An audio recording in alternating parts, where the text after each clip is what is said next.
the good old beater Typhon. Man, this thing has been abused so much.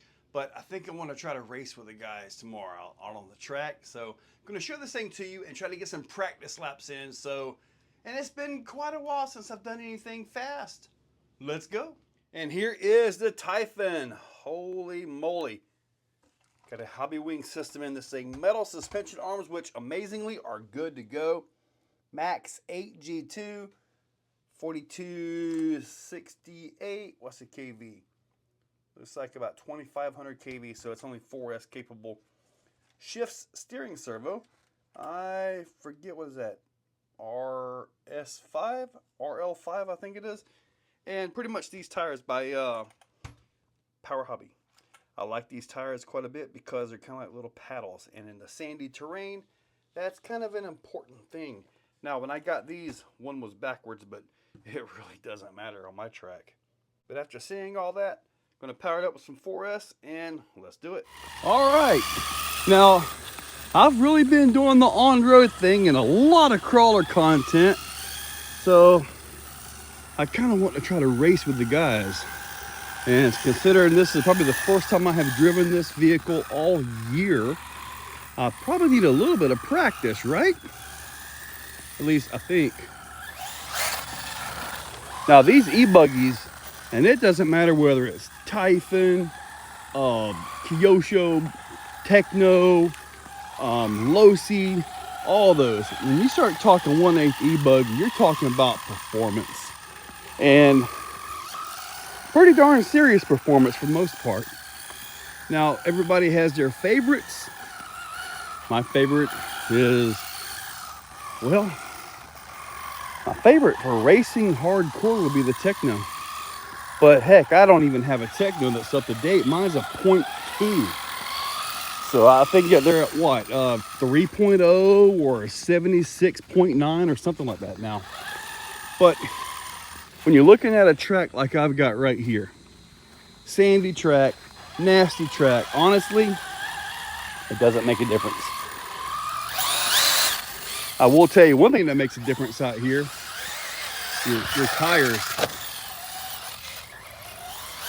And I'm going to show you, well, I already showed you these tires. And why these tires work so good out here is actually pretty simple. They're like little bitty paddles.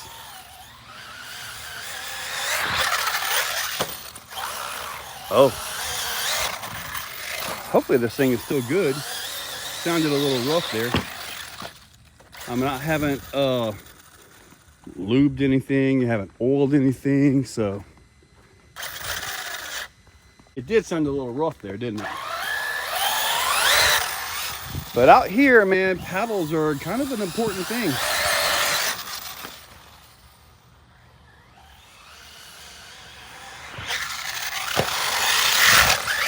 Dude, this is the greatest walk of shame ever. I'm right here. Oh, it is. Just look at them. We haven't had rain in quite a while.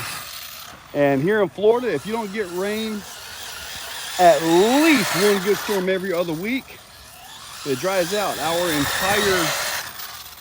Our entire like, you know, ecosystem, our ground structure, all of that just kind of wicks the water away for the most part, or it lets it, you know, flow through it. Now that was a complete miss. Let's see if I can get a decent lap. Now, one thing about running a track like this with sand like this, it's almost like driving a boat without the water cooling. Massive heat, constant load. The efficiency of your system is a big thing, and it can really wreck that. If you show up to a track like this and you've got a, you know, like a big system and it's geared to the moon and it's just, you know, oh man, my car does 100 miles an hour. Yeah, you're not gonna have a good time out here. Simple as that. I figure this car is probably good for maybe 50 at the most. And that would be under good circumstances. Because, I mean, look at the vast majority of this track is well under 20 miles an hour.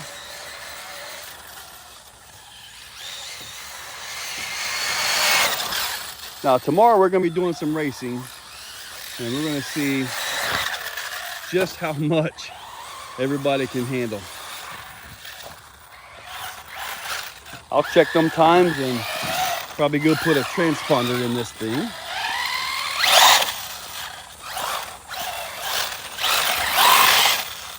Now, the only good thing about having a sandy track like this, it comes out, it doesn't stick in the wheels and tires. You know, it's just kind of the good and bad of having that. And for some reason, I want to hit these jumps over here. I knew when I put them over here to get them out of the way, I would do some really horrible stuff. But apparently, I'm going to do it. I'm pretty sure I can clear all of it. Yep, those front CVDs are in bad shape. Everything on here is about wore out.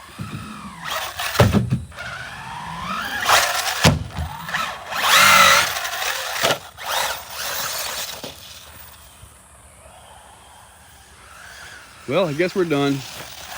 I want to hit this one more time.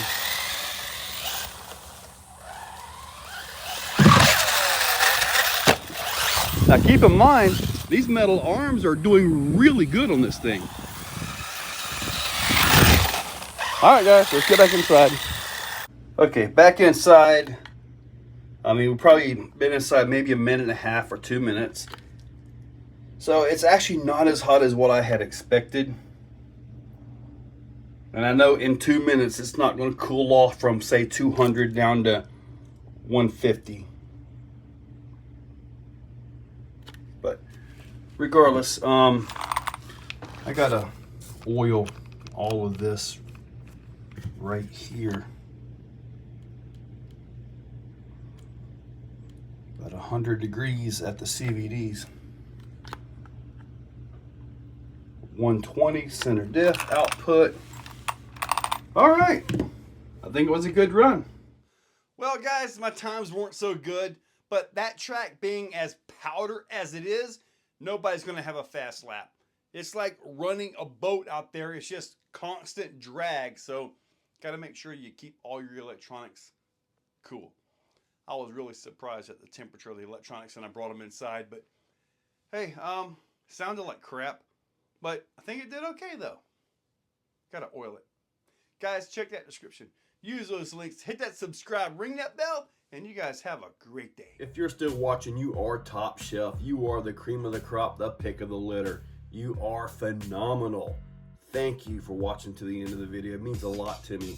Now, down below, there are links for the products you see, also for channel memberships. If you guys want to be a part, channel members get early viewing on pretty much everything that I can. So, guys, check that description. There's a lot of info down there.